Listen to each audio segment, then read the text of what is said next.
Every school has its stories, trips that went wrong, places that should have never been visited. But this one wasn't just a story, it really happened. A group of 10 students from grades 9 and 10 went on a school trip to a historical museum. It wasn't a famous one. In fact, most locals didn't even know it existed. It was hidden at the edge of town, old, falling apart, no electricity inside, just sunlight leaking through dusty windows. Teachers thought it would be educational, a chance to learn about forgotten history. But the moment those students stepped in, they knew something was off. The air was heavy, the floor creaked too loudly, and every corner of the museum felt watched. The exhibits were strange too. Dolls with cracked faces, portraits of people with their eyes scratched out, jewelry locked in glass cases, glowing faintly even without light. One student, Faizan, dared to touch a rusty dagger on display.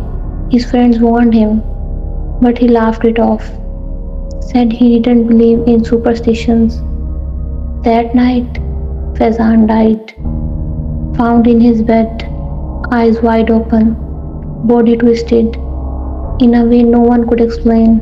His hands were covered in deep cuts, as if he had been holding a blade tightly. At first, people called it a coincidence, but then two more students fell sick within days. Both died in their sleep, both with the same look on their faces, terror, as if they had seen something before their hearts stopped. Panic spread through the school. Parents pulled their kids out, teachers resigned, and yet the deaths continued. Every student who entered that museum began suffering, nightmares, visions.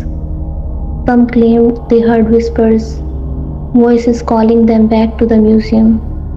One student jumped from the school roof, said he was going back where he belonged. In total, 7 out of 10 students died within 6 months of that trip. Each death was mysterious, unexplainable, and always followed the same pattern.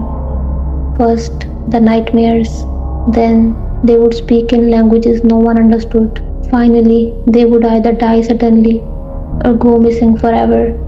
Only 3 students survived, but survived is a loose word here because they were never the same again. They refused to speak of the trip. One of them went completely mute. Another developed violent tendencies, attacking anyone who asked about that day. The third, well, he disappeared for months.